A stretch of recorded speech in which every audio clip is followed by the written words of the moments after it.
Welcome back to the Quantum Couch. I'm your host, Dr. Ina Conboy. In modern medicine, we talk a lot about symptoms, diagnoses, and outcomes. But beneath all of that, beneath the blood work and brain scans, there's a deeper layer to healing, the human experience itself. That's where existentialism comes in. Existentialism is the philosophy that looks at the core of being human, our freedom, our choices, and our search for meaning in the face of uncertainty. It reminds us that suffering, loss, and even mortality are not simply pathologies to treat, but part of what it means to exist. It's an invitation to ask not just what's wrong, but what does it mean for you? Existentialism brings depth back into medicine. It reminds us that healing isn't only about curing disease, it's also about helping someone find understanding, purpose, or peace, even when life itself feels uncertain. To philosophize about the importance of existentialism in medicine, I am joined today by Dr. Mariel Herbert. Dr. Herbert is a board-certified psychiatrist in private practice in North Virginia. Her medical practice includes consultations, psychiatric medicine, and individual and group psychotherapy. Dr. Herbert primarily works with creative professionals, including adults who were once gifted children. Dr. Herbert, welcome. Thank you for having me. Great introduction. Thank you. Dr. Herbert, how did you become interested in existentialism, and what role does it have in your life? So I guess, like many of us, but I'd love to hear your take on it too. It came to me gradually. I realized even when I was very young that I approached the world in a certain way, and was very curious about who we are as people and how we understand ourselves and the world around us and how we find meaning or make meaning in our lives. And all of these words I'm saying now are part of an existential approach, but that was just me, who I was as a person. I was a very introspective kid. I'm a very introspective adult still, although I've made some progress, not navel gazing as much.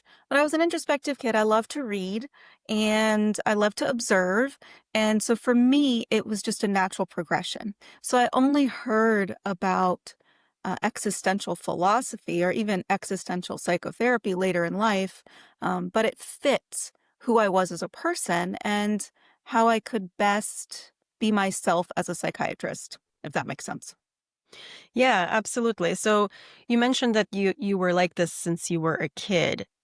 Can you kind of explain to us what that means a little bit in more detail? What did you do? What did you think about? What did you read that really helped you to not necessarily navel gaze, as you said? By the way, that term is used everywhere these days. I keep hearing it over and over. But what was it that primed you for really liking existentialism? I mean, reading wise, I would just maybe say quantity. For a lot of people who are readers, that's generally a way to learn about ourselves, learn about other people, develop empathy, really get into the human condition, so to speak, right? But maybe a little clearer would be some of the gentler children's stories. Um, like there's a popular one I remember from childhood that was by Monroe Leaf, the story of Ferdinand, and Ferdinand was a bull. It's been turned into a movie and it's been around for I love decades. that book. I read that to my Yes. kids too. But if you think about it, and I don't know if you remember it recently, right? So if you think about it, you can view that story existentially. Can you You tell have, us a little bit about that story for those who haven't read yes, it? yeah, of course. Well, I don't want to give away the whole story, but it's pretty simple premise and it's beautifully illustrated and it's a lovely overall message, whatever you take from it. But I just gave it as an example because you have this bull who does not want to fight in the bullfights, and just wants to go look at flowers. Um, and that speaks to certain existential themes like meaning in life, freedom, um, isolation, or even a lack of isolation, because you have a bull really knows what brings meaning and purpose to his own life. Um, and I suppose you could And maybe, it's not big a stretch, but maybe awareness of death is in that too. I would say the story also taught me about what bullfighting was and then the history and tradition behind that. I was horrified as a small child, but that's a bit of an aside. But it has all these themes in it in a children's story, right? Um, and and so I just picked that as an example. I mean, maybe more obvious examples would be some stories like The Little Prince. Certainly, fairy tales have a lot of existential themes in them, and they've even been analyzed whether realistically or not as far as story structure. And then I think was it Bedelheim did the uses of enchantment, things like that over the years. But all of these kinds of stories and legends and myths that follow certain patterns all look at these, what we now consider human universals in existential thought and therapy and living. Right? So that's an example. Just came to mind. Yeah, that's a great example. I mean, we're using this word existentialism, and I know I made the introduction on it, but can you maybe elaborate on what is existentialism? We're throwing this word around, and for people who don't know philosophy at all, what does it mean? Well, there are different ways actually of defining it. So it's Hmm. pretty broad. I think about it and look at it in three ways. So existentialism comes from multiple philosophers. Um, but we don't really necessarily need to talk about all the philosophers, but it came from certain philosophers, and the term was coined to look at what it means to be human, right? How we create meaning in our lives and how we live. So I would say the focus would be on being human and meaning. I mean, meaning itself is part of the definition too. That's why I said it's, somewhat difficult, but that's how I look at it. And other people will have similar, slightly varying definitions of it. Hmm. Know what your definition is, but that's mine. No, I think mine is very similar. I see existentialism as a way to derive and figure out meaning in one's life. And also, of course, the feared and very important aspect of looking at our death, inevitable death. And what does that mean for us as living beings? Did you start addressing the idea of death as a kid, or was this something more of like a deriving meaning and empathy for others? And did the death piece come later for you? So, I mean, we could spend forever probably talking about death in a non-morbid way, right? Um, but so I would say all of us, and I'll be a little more personal in a second, all of us start confronting death when we're relatively young.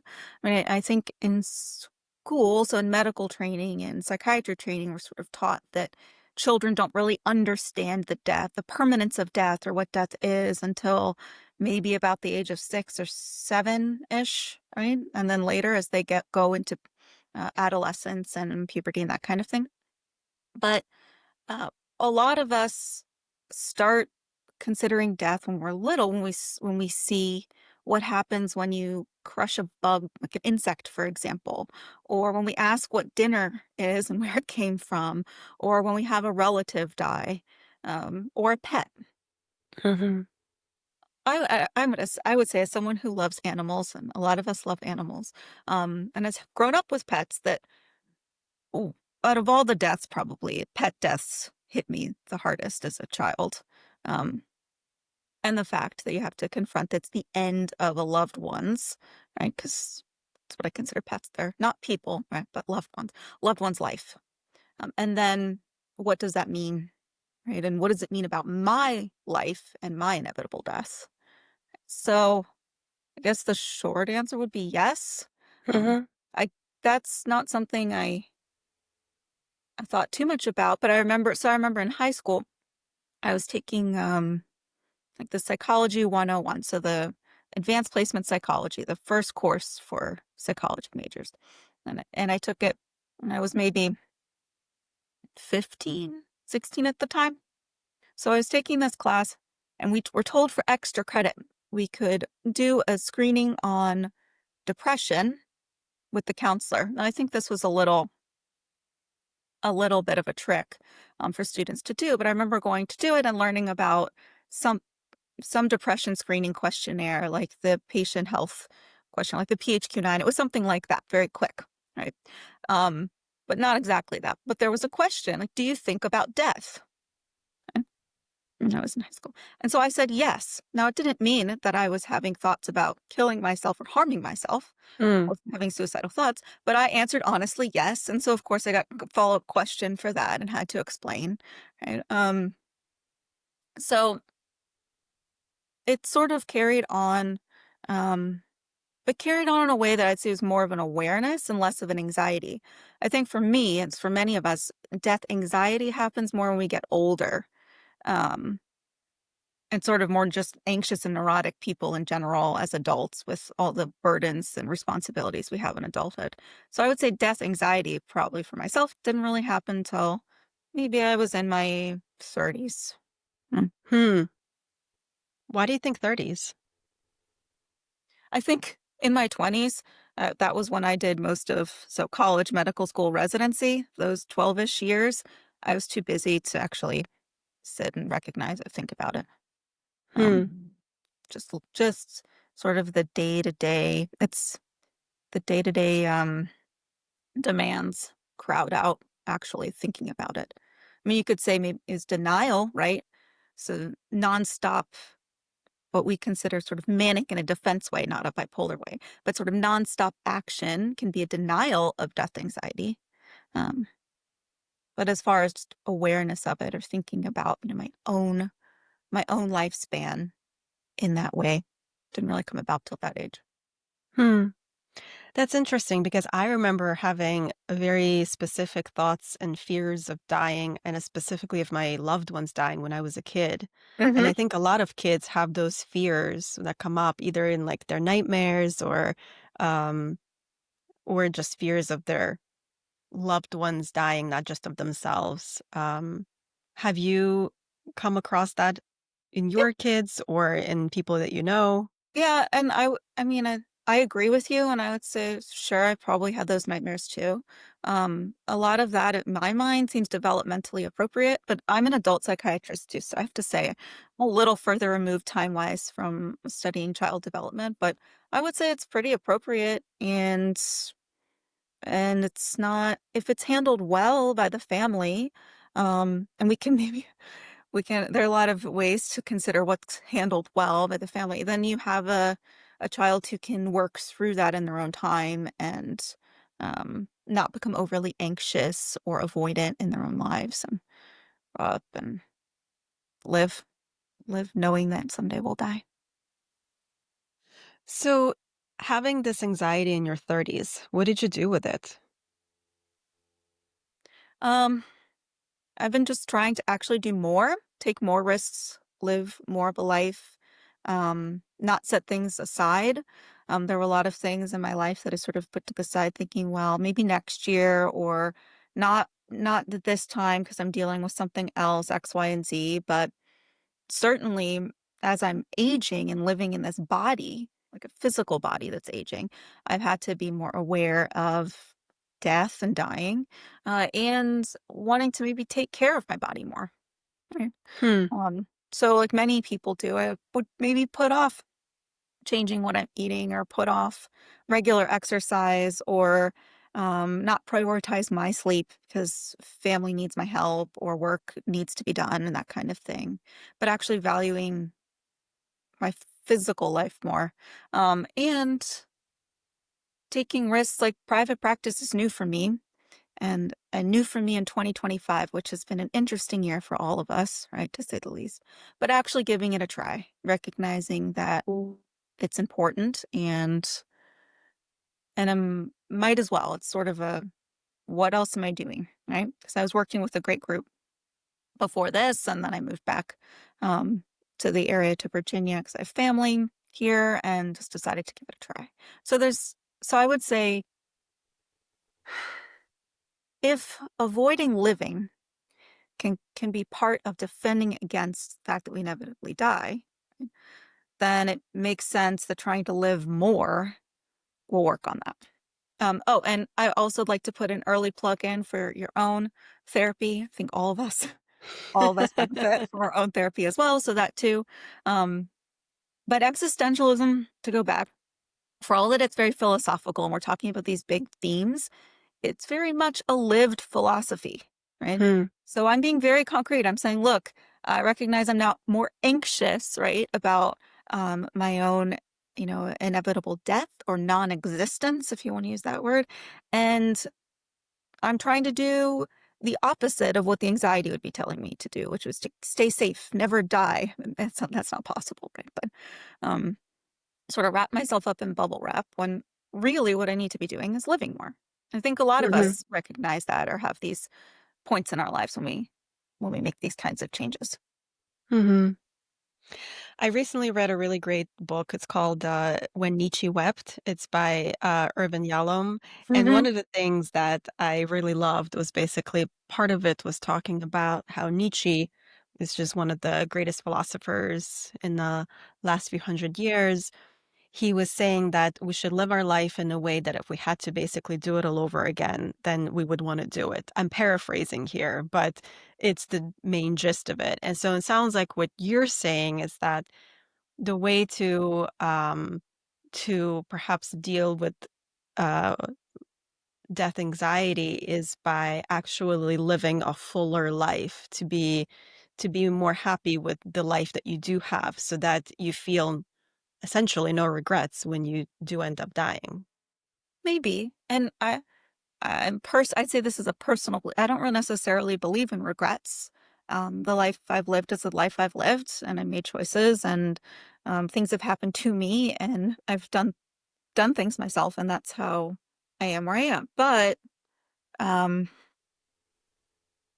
but there is something to be said about living a life more fully, so you have the opportunity to die knowing that you lived. Mm. And I'd say that's very personal to each person, unique, and that's another existential issue, sort of how special are we really? Unique, and it's also a human universal in my mind, because we all get to this point in our lives. And I would say that's a great piece you brought up, because a lot of older people, when they're confronted with death, like their own dying, maybe they have a health condition that they hear about, they've already lived most of what we would consider a full life as far as time, like people in their 80s, for example. Right? They they generally do this. They have more of an awareness, less anxiety about death, and they can live their lives more fully. So sort of a revitalizing of the end of life in that way. Um, so I decided that I wanted to do more of that, and that's where I'm going. Oh, also great plug for um, Irv Yalom's work. Very relatable. Um, Lots of interesting fiction. I Love love his work. Execution. There's a good one for, Hmm. I'd say, for a young therapist too. Starting out, there's The Gift of Therapy. Right, he did that. It's more Mm. direct, like a I actually letter to haven't read The Love's Executioner yet, loves ironically. executioners. Yeah. Um, Different cases, different people's stories. So that's a good one. Hmm. I've at least referenced part of, well, even today I referenced part of his book, and he did a basically a textbook on existential psychotherapy. I would say in the 80s, probably revised it since, but he did that in a group psychotherapy book that are still used today. Hmm.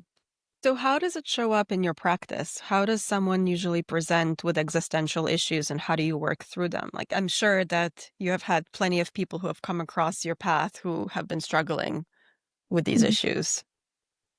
It's probably similar to, I mean, to have existential issues, you just have to be a person, you have to be a patient, recognize that you're dealing with life issues. Um, it gets you get to existential concepts and worries, the dialectics or conflicts, whatever language one can use for it, right? But you get to them eventually. If you work with someone long enough, you get to them. And some people might come into practice very obviously anxious about death or dying, for example, their own death or Hmm. dying, right? So maybe I'll give a sort of classic or typical picture that we get sometimes as psychiatrists, right? So Maybe someone comes in and suddenly they've they've developed just anxiety or hypochondriacal anxiety. Like they think that they are dying from cancer, and so every night they go online and they search, all of their physical symptoms that feel real to them, and they can be real symptoms too. And the internet or some large language model AI pops out that they have cancer, and now they think they have cancer, and the very next morning they're calling their primary care doctor because they need all their blood work done and want to get all their body imaged, right? So the illness anxiety, hypochondriacal anxiety, and then you talk to them and you find out that at the same age, at the age of 45, their mother or father died Mm. from cancer, right? Um, and so that's very typical, uh, typical presentation of anxiety disorders. There are certainly, these impacts we have even when it comes to the length of our lifespan and thinking about our own aging, when and how our parents have died. And so that's a common presentation. So we could certainly work on that. We could work on that in a more, I guess we'll air quote this, traditional medical way. Um, there's certain medications that can help with that very classic type of anxiety picture. And I'll prescribe them if people need them, right? I'll do that. And then we could work on it sort of in a more cognitive behavioral therapy way, which is very structured and involves, confronting anxiety and not trying to run away from it, basically, step Mm. by step. And that I could do too, or refer to someone who does that kind of work all the time, like the CBT, and exposure response prevention, ERP, right? So I could do that. But if I just sit for a second and talk to the person in front of me, we can make the connection with their life story and fear of dying and fear of death, fear of not being, right? Not being alive, not existing. For some people, it's fear, right? It's like annihilation, like fear of complete, just for self-destruction, which is very scary.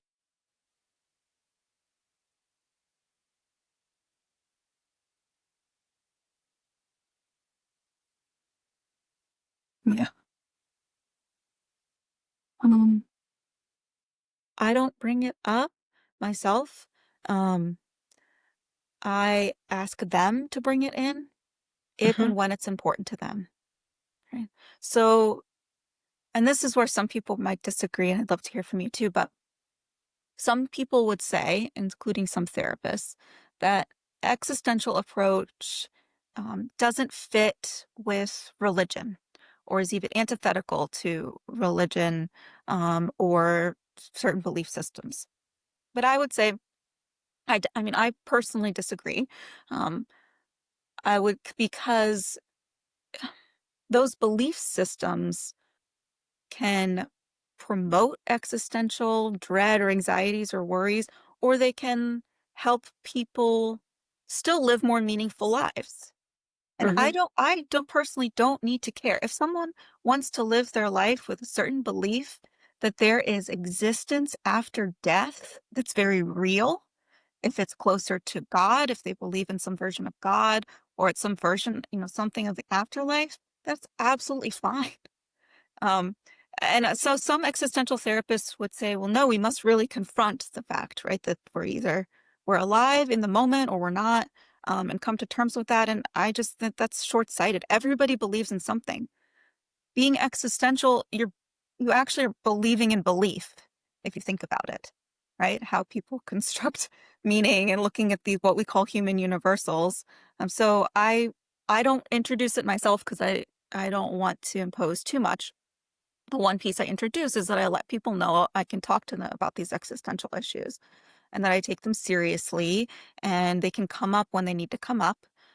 So I bring that up. I'll do the education piece because, as you said, a lot of people don't really know what existential means. And that's in part because it's so broad and people define it in different ways. Mhm. But I'll bring it up and then see what they say. Yeah, 100% agree with you. I always ask my patients when we're talking about death and whether it's their fear of their own death or someone has died in their family, I always ask them, what is your understanding and belief of what happens after we die? And then they explain to me whatever it is. And some people say, well, I just think that this is it. Like my life is just this and nothing else. And then we process it as that. And then other people say, well, I do believe that there's something out there. And then we process whatever comes up as per their belief. And so I try to keep it as open-minded, not just in the room, but also for myself, because obviously I don't know what's out there. And actually, I do think that if we approach um, therapy in the sense of rigidity, like where this is it, there's nothing else, it's in some ways a religion of its own then, because then you truly believe in the non-existence of anything else. And that is a belief in itself. And there's a lack of open-mindedness when it comes to other things. And it's really dehumanizing. And I would say potentially, and again, this is someone who just took on the existential approach. I never had too much direct formal education in it. A little bit. There's a great existential humanistic group out based in San Francisco. Hmm. Um, but uh, you don't necessarily get much direct training in this. But if you say that, if so, we must confront and process the fact that, inevitably we are living creatures, and like all living creatures, we die, and to die is to not exist. And to get to that point without respecting um, individuality or even collective belief, right? And creating meaning in lives, which is what religion does for people. It creates meaning and purpose and values and all those things we talk about in existential work as well. Then it negates a huge part of being human. Right? So I agree with you. I definitely am not that inflexible, and it causes harm. So I don't like to cause harm. Yeah, I can see how it can definitely cause harm. I have been recently myself practicing this um, pattern of where I find myself really busy or getting irritated. And I take a moment and I remind myself that, you know what? What if you were to die tomorrow? How would you approach this moment in the way that you want? And it somehow shifts my whole perspective. Like somehow all of a sudden I'm like, okay, let's take a step back. What would I do? Maybe I would give those extra hugs even when I'm so annoyed with my child, or maybe this is not the argument I would want to pick. And so, in some ways, I actually am finding that the idea that I'm going to die, whether it's tomorrow or 30 or 40 or 50 years, helps me to actually derive greater meaning and calmness in my life that maybe I didn't have when I was younger. Do you find that happening to yourself at all as you're getting older? Yeah, I do. Um, it's it's really allowed me, and I would say, especially as I was much more growing up, I was much more anxious, conscientious, people pleasing. When I was raised to do well in school, like many of us are, I'd say many of us who go into medicine and even become psychiatrists, right? So I was raised to help care about other family members and other people and to achieve and learn as much as I could, right? So constantly pushing, going higher, whatever higher and higher was for myself, right? And it led to definitely more anxiety. And I was way more conscientious because of it. And perfectionism, right? Hmm. Which in my mind, perfectionism can really keep us, when it's pathological at least, or close to that, can keep us from living. So for me, I've noticed as an adult that I'm much more compassionate towards myself. It's helped me be slower and more, I think, more grateful in the work I do with patients, especially over time. I mean, early on, it's very true that when you're starting out as a doctor, psychiatrist, or psychotherapist, that you want to rescue everyone. You have rescue fantasies. Or you also believe that you don't know anything at all and you're an imposter. You It's very common, and a lot of us, work through that. Just if we stay in the field and keep working and get supervision and if therapy if we need it and all of that. But you get to a point where you need to be able to actually slow down and recognize your own limitations and still still have a meaningful life for yourself and for other people.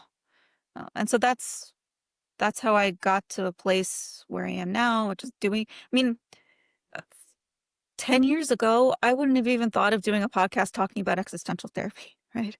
No, first of all, I didn't think anyone would want to really discuss it, so thank you for wanting to talk about it. Um, Thank you. because a lot of therapists and psychiatrists don't even identify as existential these days, or at least it's hard to find them. So a lot of people don't even want to talk about it and are so busy, like are literally so busy. And I was just working nonstop, right? So busy that they wouldn't take the time. So now I take the time, and I agree with you, can help. Um, Thinking about our own lifespan and how we will die can help us in the moment be more compassionate towards ourselves and take a breath. Um, and our family appreciates it for not snapping at them. There was a great. Did you remember reading Viktor Frankl's Man's Search for Meaning? I love that book. Right. So Man's Search for Meaning is his approach to basically existential therapy, right? Or I think he called it logotherapy. Mm-hmm. Hmm.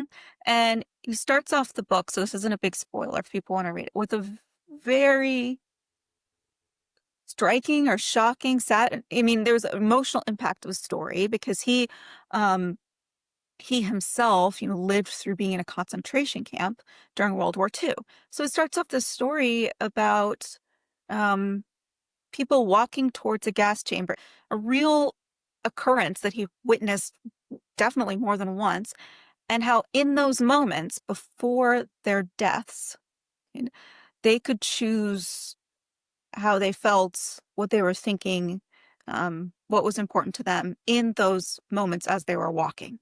Right. And so to me, that was so striking because I was sitting, what was I doing when I was reading this the first time? I was sitting probably on a couch somewhere, perfectly physically safe. Not my life was not immediately threatened.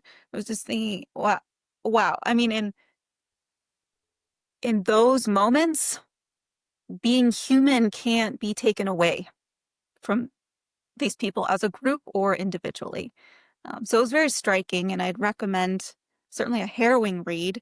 The first half is definitely more autobiographical, what I remember, and the second half Mm-hmm. more how he started existential psychotherapy, basically. And so it's very interesting historically and create about it.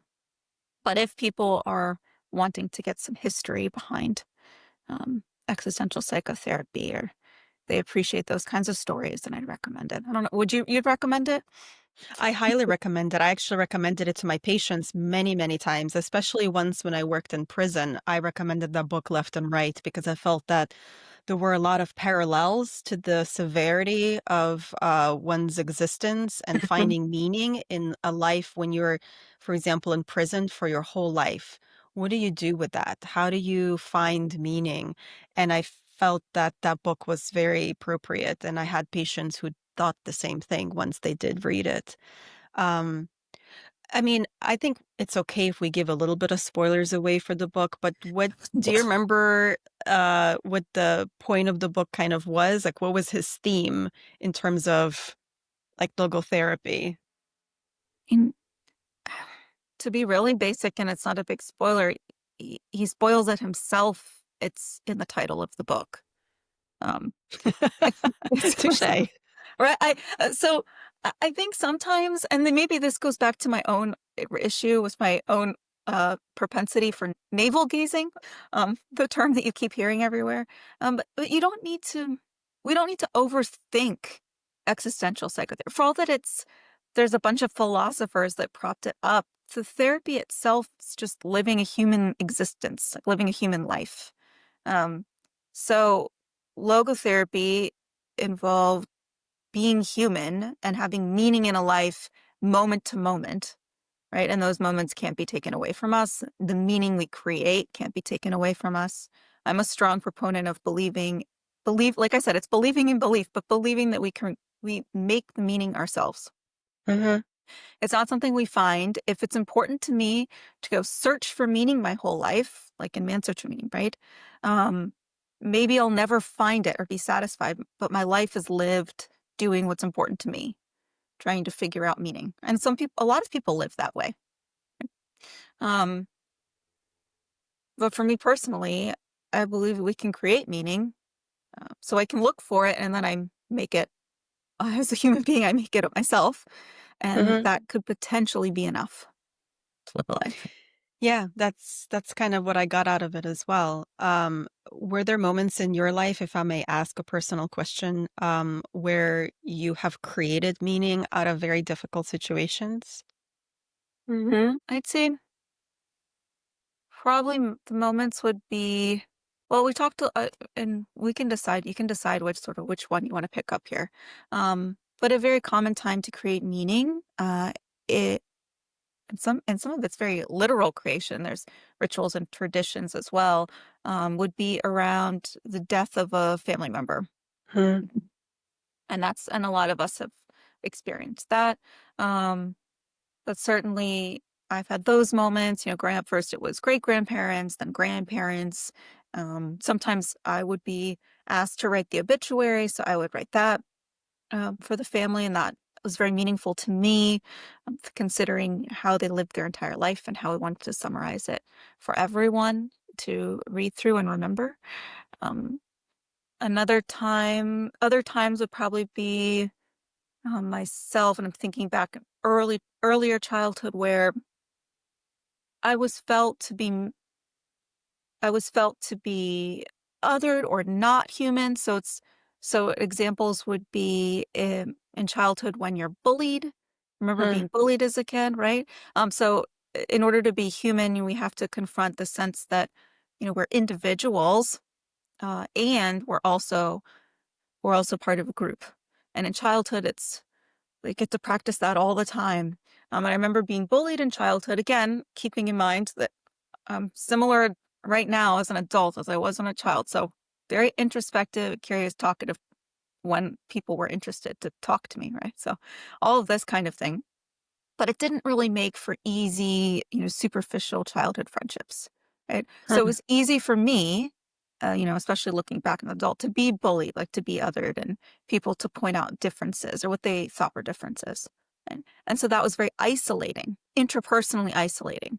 And the risk when we're all alone and we don't have real relationships with other people is that it can also feel existentially isolating. So then we can feel that there's no meaning in our lives because we're not connected to other people, and humans are social creatures.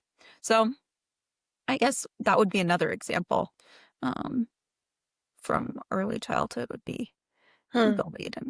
And and what helped me then, I think this is a long time ago, so decades ago, but I think that the two things that helped me then were, one was thanks to carpool, being able to witness the family experience, which was very scary with a lot of yelling and negative of my bully, because that person had a very rough family life from what I witnessed myself. So that was very helpful because it humanized someone who was really only, I would say, like a weapon against me, as children do. They sort of turn themselves Hmm. into weapons. So it humanized that person.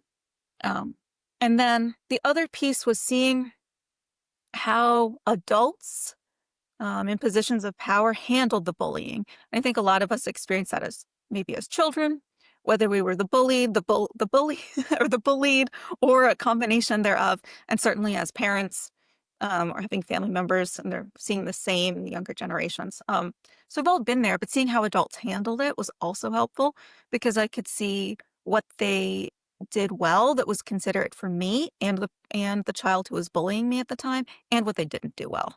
Um, so that also helped because it let me know that even adults don't have things figured out. Hmm.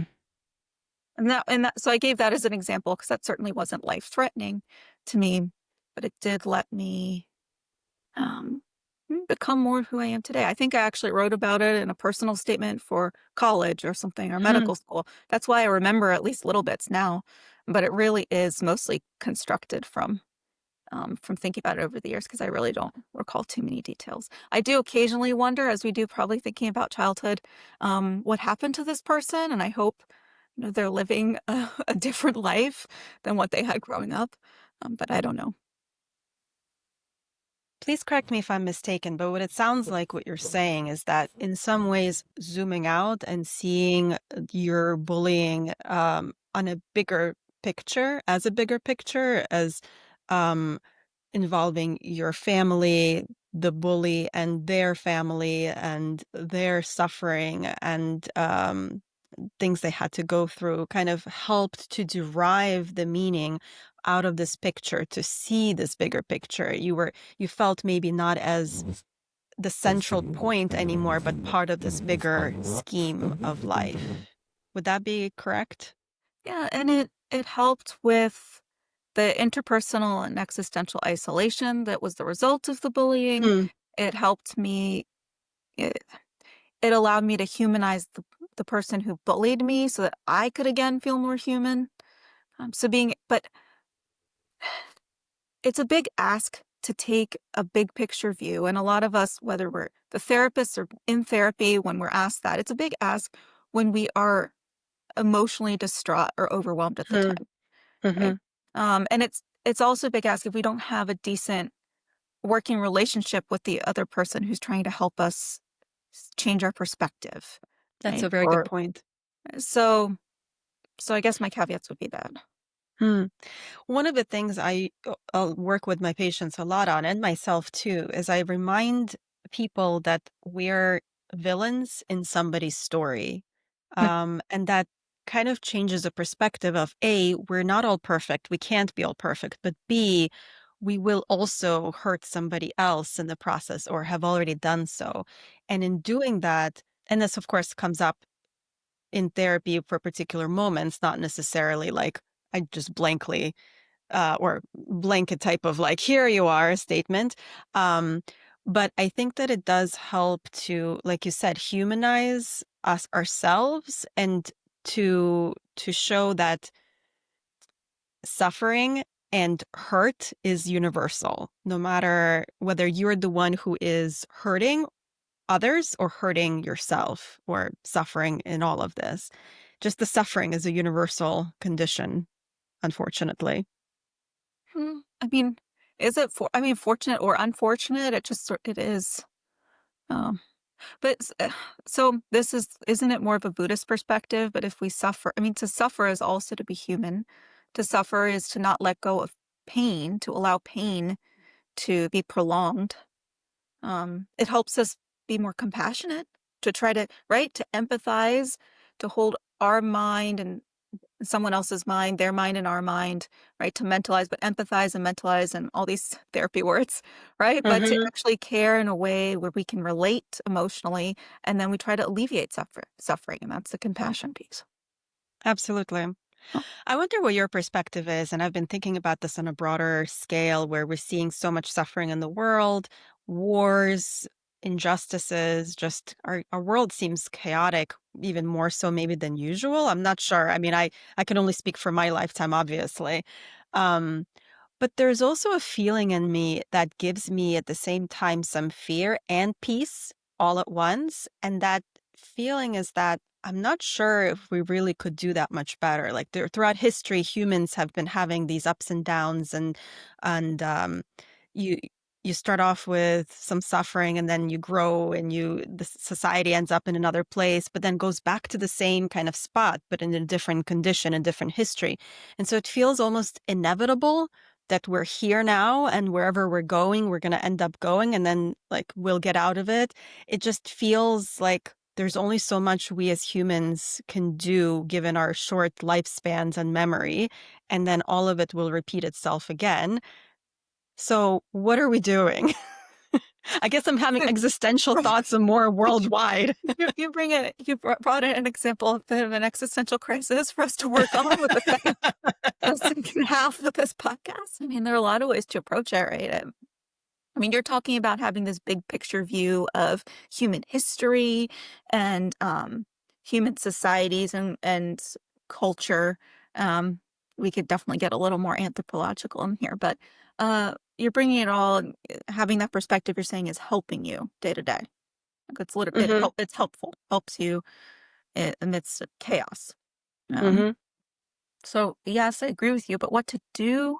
I guess the question always is, how much freedom do we have in creating a better future versus, I think we have a lot of freedom in our own lives, what we can do. I mean, even there, I think there's limited freedom, but we have more freedom in our own lives to grow into people that we want to be or that we feel uh, inclined or aligned to be. Um, but on a bigger scale, I often am a little bit more skeptical about how much power we have over the bigger issues at hand. What are your thoughts? What would you say to me if I were your patient? I'd probably tell you to stop doom scrolling after 8 p.m. That's like a more directive route. Um, I try to do that myself, actually. Just stop I think that's scrolling. a good recommendation for all of Yeah. us. Um, but so this is where it can be personal and it can be collective, and I'm talking interpersonal.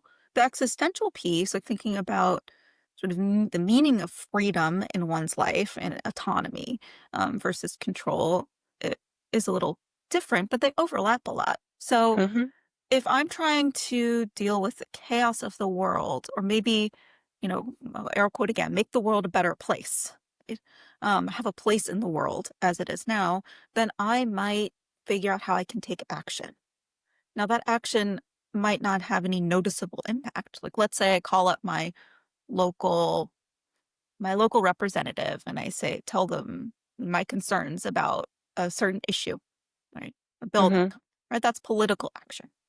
Doesn't mean anyone listens to my message or writes it down or s- responds to me, but that's me being a human being involved in society, right? Hmm. So some people do that, right? Some people go protest in mass protests.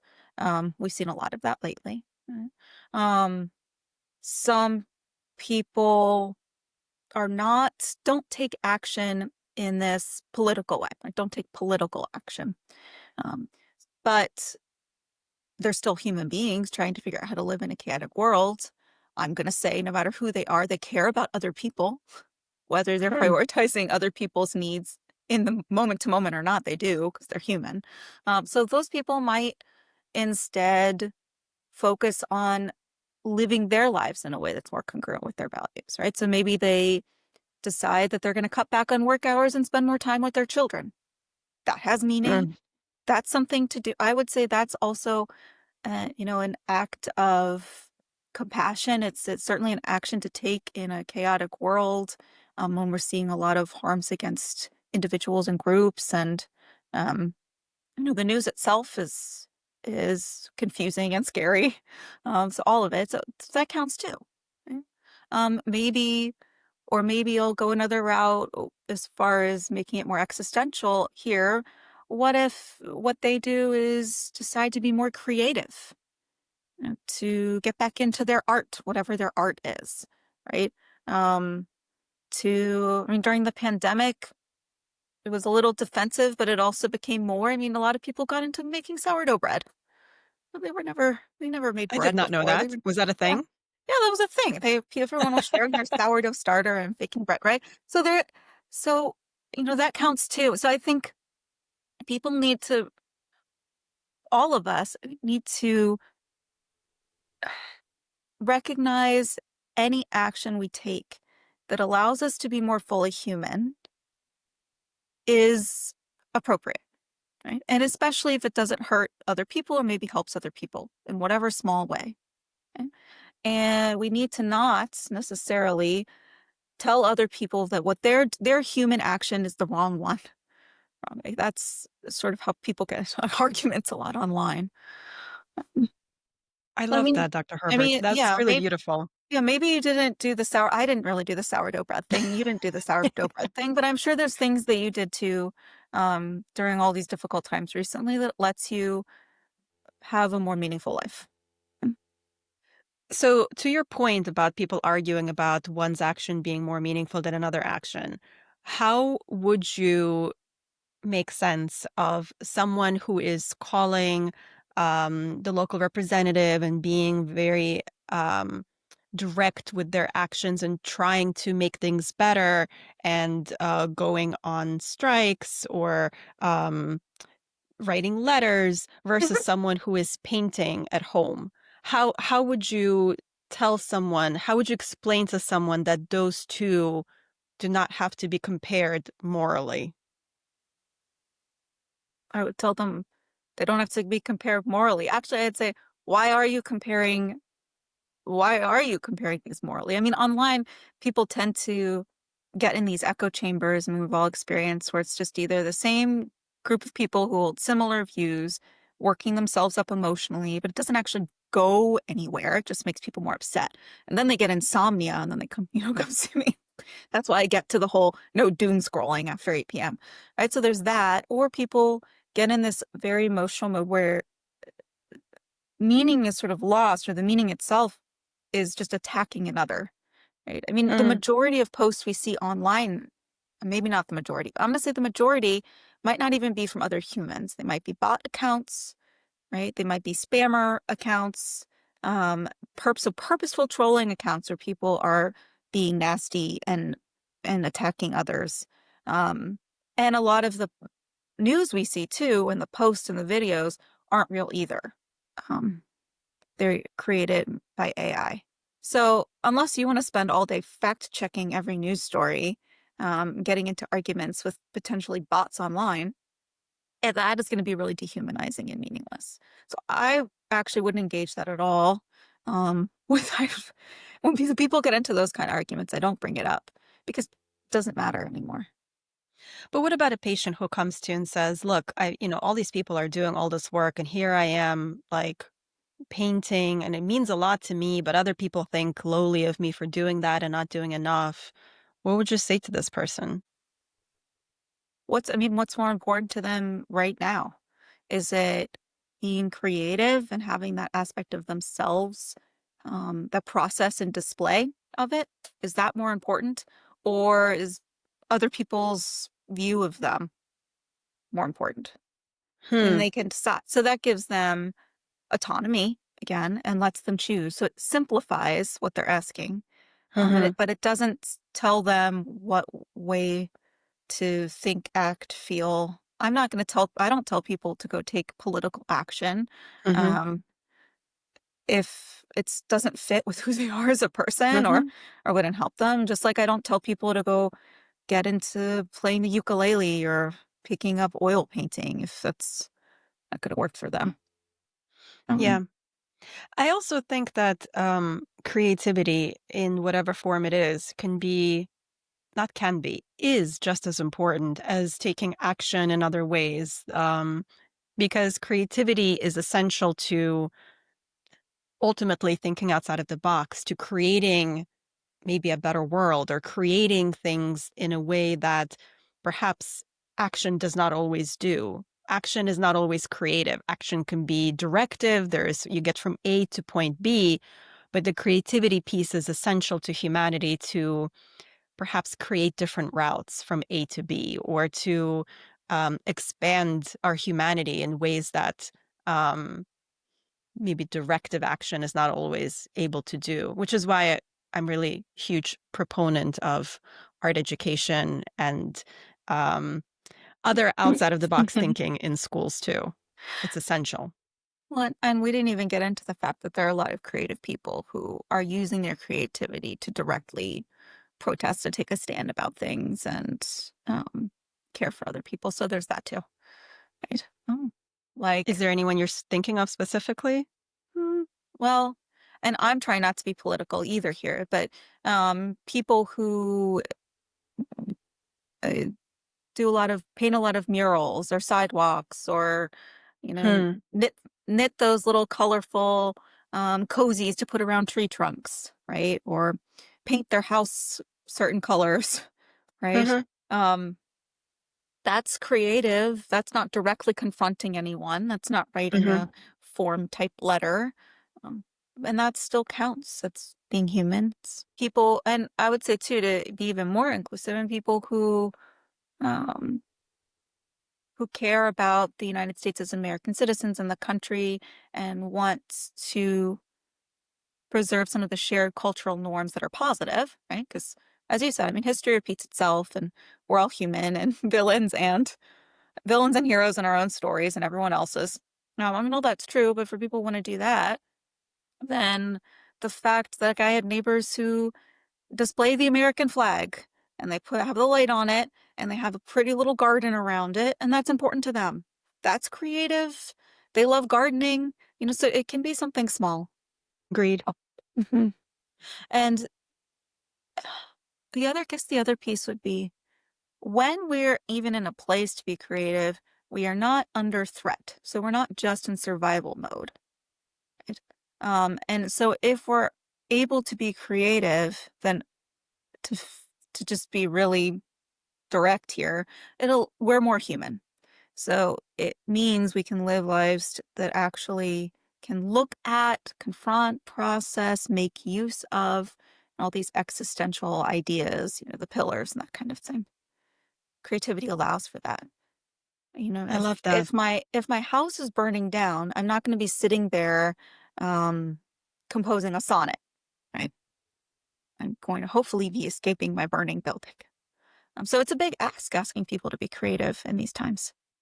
It's Hmm. hard. Official. Dr. Herbert, is there a book that you would recommend for people to read that contains a lot of existential stuff that we are talking about? It can be a layman book, a philosophical book, a philosopher that you really enjoy and you recommend for those of us who do enjoy reading philosophy. Well, the one we talked about, so Man's Search for Meaning by Viktor Frankl. Mm-hmm. Um, that's Victor with a K, Frankl with a K. Um, and that would be the place to start. If Mm-hmm. that's too much, then I try not to put my reading preferences on other people. Um, but I can share some of the books again that have existential meaning for me.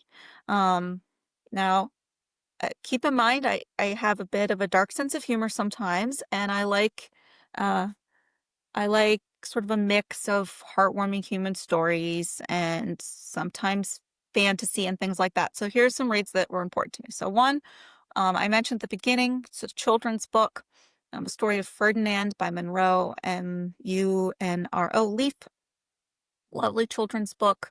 Um, and I would just mention that one because I liked it, but there's certainly, if you look into children's literature, especially when it respects the children as their own beings who are growing into little humans, who are little humans, right, but growing into adult humans, and isn't too preachy or moralistic, because some children's books are. But if it has that nice balance, then you can learn a lot about the human condition and existential thought and living that way. So I always actually recommend people just go through a bunch of children's books, try to see how it fits in their adult lives, and maybe they're rediscovering classics from their childhood and just reading and relating to their kids. Okay. If you don't have kids to read to, then you can always consider reading them for yourself if you want, or being read to. There are a lot of online videos where librarians and other people read children's stories. Of course, you could always go volunteer at a library and read children's stories. People are always looking for volunteers, or to other young, family members and friends and that kind of thing. So it doesn't have to be anything too heavy or or long or difficult to read, because a lot of philosophical books, written by philosophers, especially ones a long time ago, like you could read some of Rollo May or Otto Rank or some other people's books. You can go back and read some philosophers and therapists from years past, but the style of writing isn't very easy. That's Mm-hmm. certainly not the way we write or read even textbooks now, modern times. So in the past 20, 30 years or so.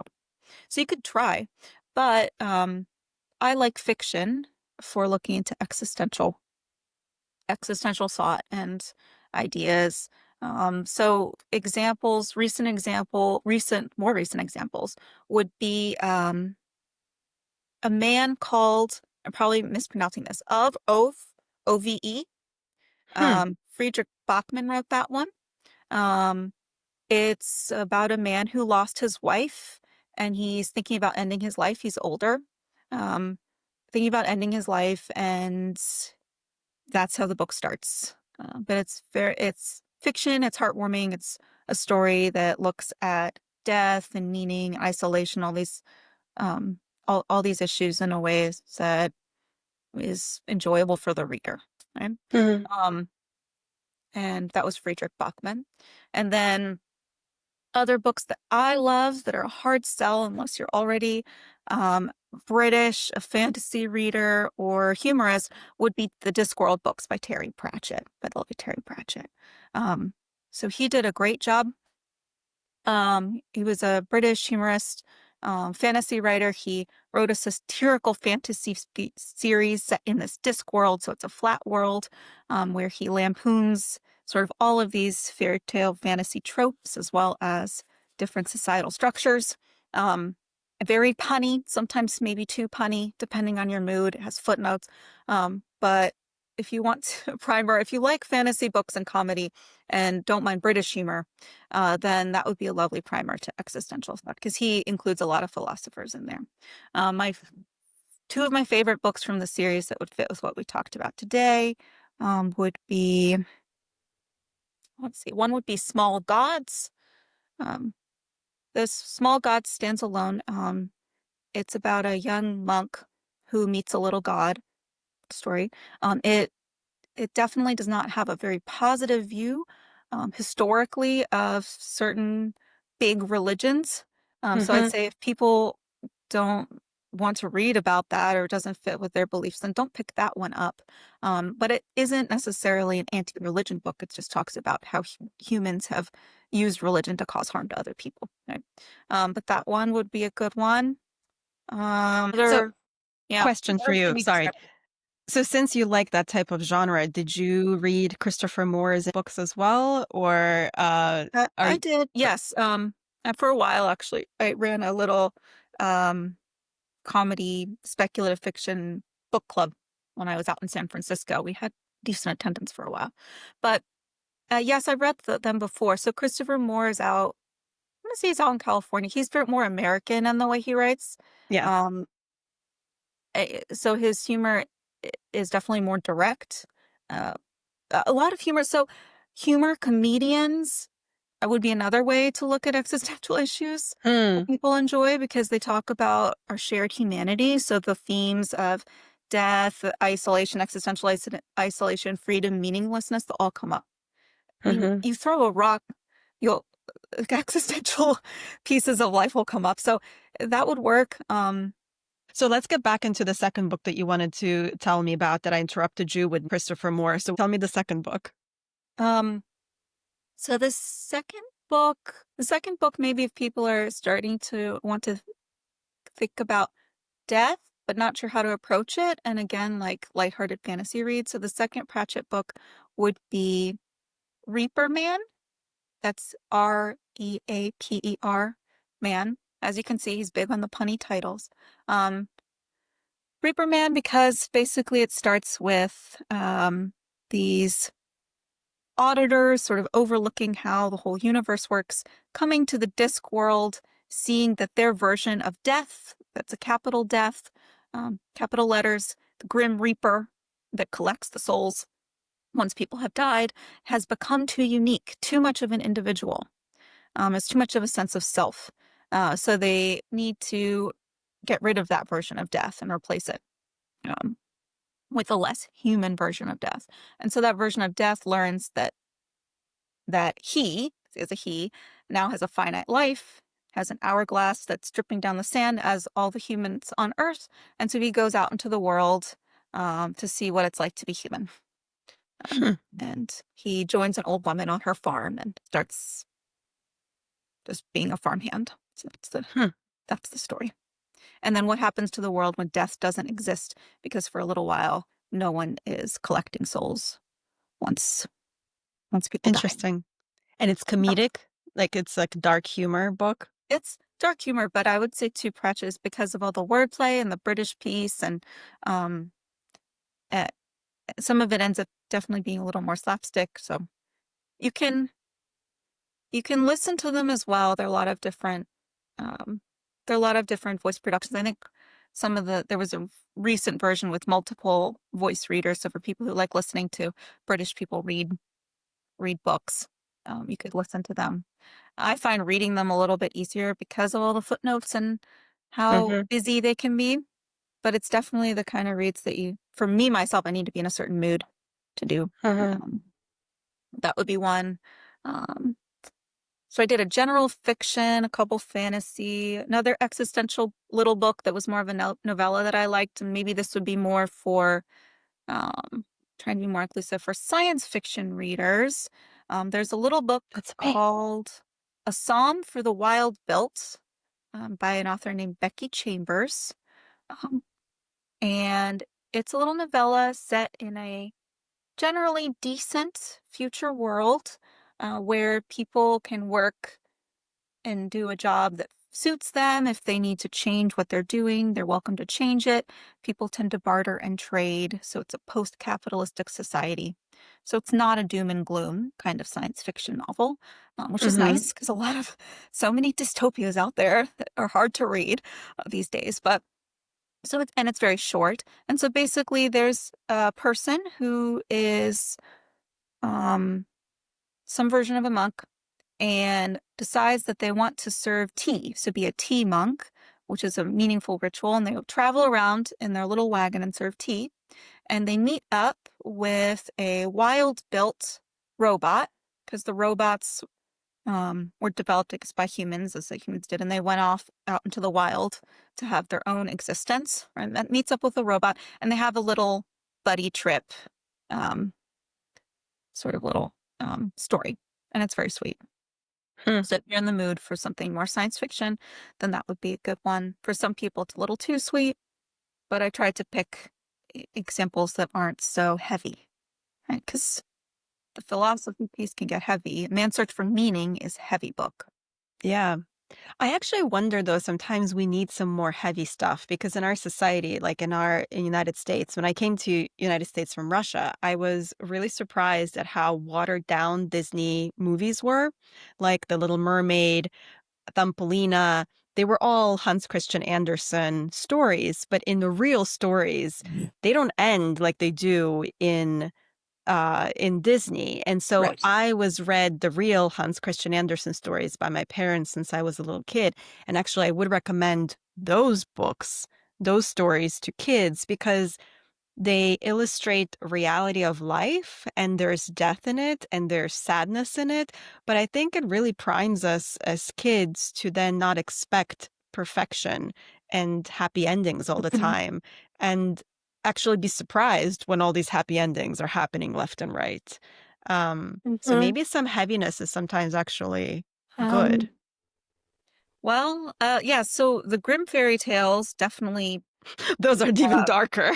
I read those as a child. Yes. They're quite horrific, horrific. Yes. Um, and you can definitely see how people who write not necessarily the lighthearted, happy ending romance novel kind of repackaged fairy tales these days, but people who try to write the more traditional fairy tales end up being very dark. They're definitely more towards horror. Um, just yeah, just really harrowing stories. But yes, could those. I mean, you're probably familiar, I guess, very existential read.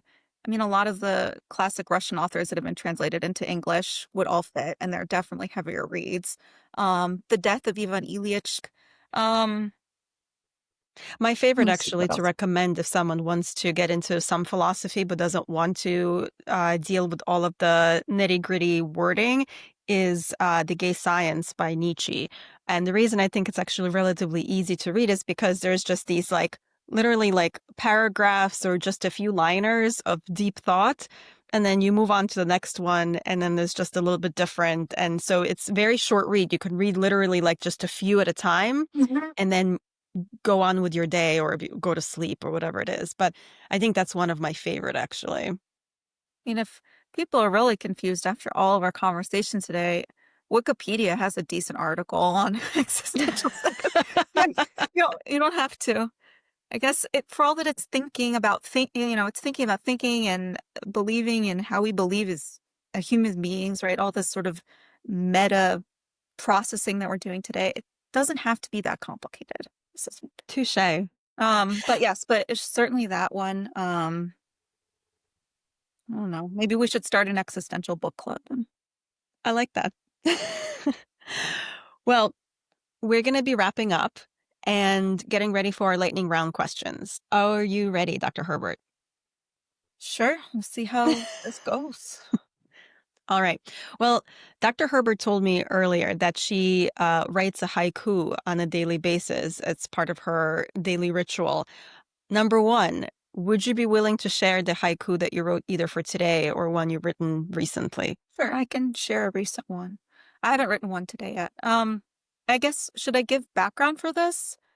If you'd like, sure. Okay, so Um, I am not a natural poet by any means whatsoever. But I enjoy writing and I enjoy writing creatively. I enjoyed it before medical school and residency, but then medical school and residency said, no, we want you to write in a very specific way. And it's less, at least for me, it's less creative. Or if I'm trying to be more creative, like when I'm learning about a new patient and I'm trying to write their life story, their narrative, right, in a way that makes sense for their mental health and health, I can be a little creative there. It's meaningful, but that takes a very long time. Right? So I got into haiku as an adult because I remember learning them in childhood. Um, and I was sort of curious if what I learned in childhood was even how haiku are written. And well, it turns out it wasn't. They're not usually a 5 syllable construction, and there's other rules to them. But it just seemed like a very accessible way to practice mindfulness and be in the moment, and write a very tiny little poem. And that there was no judgment. It didn't have to be the best thing ever written. It didn't have to be perfect. It was very ephemeral, right? Transient. And it was a way to write that wasn't very overly structured Hmm. or focused on the medical record, or something like that. So that's how I got into it. So I actually got back into writing for fun and writing haiku during medical school. In the past few years, I restarted the practice during the pandemic because I was interpersonally alone a lot. A lot of us were. And I wanted to go outside and go for walks. Um, and there's a process, there are haiku walks where you actually walk around, you observe the natural world, and you can maybe get a poem out of it. Right? Think about all your senses. And haiku are basically, in English at least, to be more traditional, but English haiku, it's a short phrase and a long phrase, and you stick them together. So you can usually write that in 3 lines.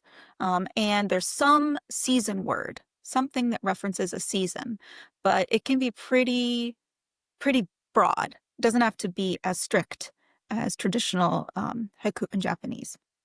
So there's that. And the other piece is you have some sort of little break in there to sort of separate the phrasing out. And Hmm. that's it, really.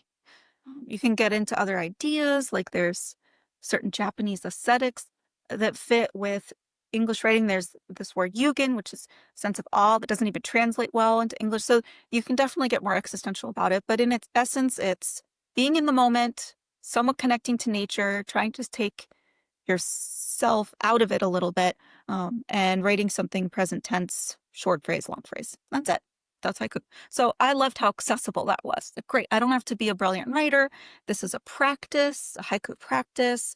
It's a very welcoming community. If anyone else wants to get into haiku, it's it's great. People are very nice. So I started it again. So here's one I wrote over the summer, this past summer, out where I am in Northern Virginia in the country now. And it was published online in a little summer newsletter called Haiku Girl Summer, because it's a bunch of women identifying poets who created this summer publication. They do it every year now. So this is one I wrote. And when you read your haiku aloud, you can pause where the break might be, or you can let the listener or reader do it, and you read it twice. So Hmm. that's my primer for haiku.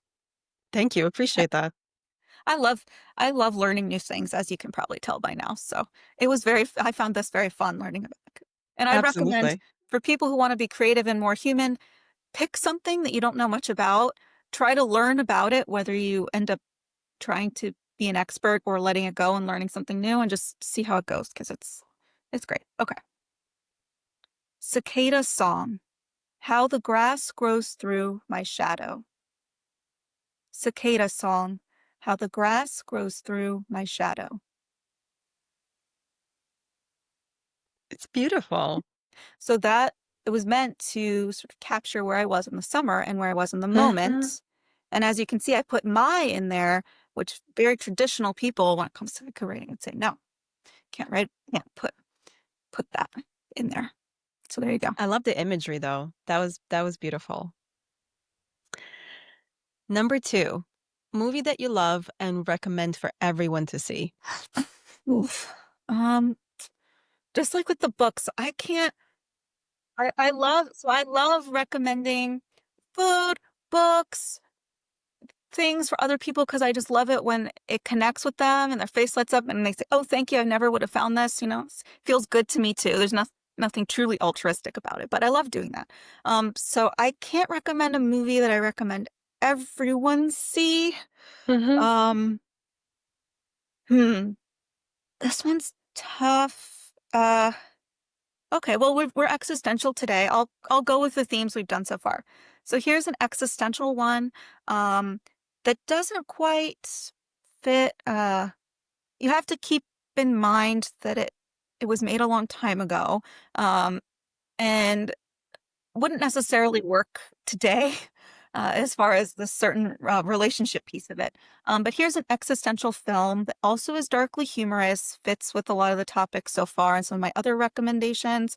I do not recommend this for everyone, but for people where it would be a good fit, it is a little film called Harold and Maude. Have you seen Okay. Harold and Maude? I have not. Um, so it's about a young man who's just entering adulthood, a teenage boy basically, who's obsessed with death. And he stages in a performative way, stages his dying or suicide in all rooms of the house. That's how it starts. And he meets an old woman named Maud at funerals. She goes to funerals, and they start a whirlwind romance together. So that's why I say it couldn't really be made today. Um, but years and years ago. So if that fits with someone's sense of humor, or they're in the mood for some of these classic comedy films, Harold and Maude. And it's not always laugh out loud funny, and there are definitely some of the themes we talked about today in it. But Hmm. that would be my recommendation. All right, number 3. Do you Number feel three. that life has inherent meaning, or is it what we make of it? Um, well, so I'd say this is probably both personal and professional stance. Um, so to stay existential, I'd say no. The meaning is the fact that we as human beings create meaning, right? So this is Oh. where it gets a little a little complicated. Um, and some people don't like that. I mean, it defines itself. It's a little bit of an Ouroboros, right? The snake eating its own tail. Um, Hmm. but it's a kind of paradox that I think is very human. So for me, that works. Like, meaning is what we create. It explains culture. It explains religion. It explains the anxiety around everything with human existence. To me, that we create our own meaning. Meaning is in the meaning that we create. Dr. Herbert, thank you so much for having this conversation with me. This has been such a pleasure. Can you please tell our audience how they can learn more about you, about your practice? If you have a handle they can follow, Sure. anything that they can do to learn more about you. So the easiest way to learn more about my practice would be to go to my practice website. That's Herbert, Herb as in boy, ERT, psychiatry.com. And I practice primarily in Maryland and Virginia because I'm located in Virginia. And I very much value being able to see people in person some of the time. So that's where I am now. And I practice in this way. As you can see, I have strong existential beliefs, but I try to let my existential beliefs allow for all beliefs and all Hmm. people, and try to help them with some of these issues because they're very important. So thank you for having me, and thank you for talking about this because, like I said, people usually shy away from existentialism as a topic for discussion. So thank you. Absolutely. This is something I really love. So I'm really happy that I was able to find someone who would talk to me about this. Ditto. Thank you for tuning in and listening. If you enjoyed this episode, please subscribe, leave a review, and share the Quantum Couch with someone you think might love this space too. If you would like to reach out, you can email me at thequantumcouch@gmail.com. You can also follow me on Instagram and Facebook. Just search for The Quantum Couch. Thank you for listening. Until next time, I'm Dr. Ina Conboy. Take good care, stay curious, and keep exploring. The information in this podcast is for educational and informational purposes only and is not intended as a substitute for professional medical advice, diagnosis, or treatment. Listening to this podcast does not create a physician-patient relationship with Dr. Ina Conboy or any guest on this podcast. Always seek the advice of your physician or other qualified health provider with any questions you may have regarding a medical condition. Never disregard professional medical advice or delay in seeking it because of something you heard on this podcast.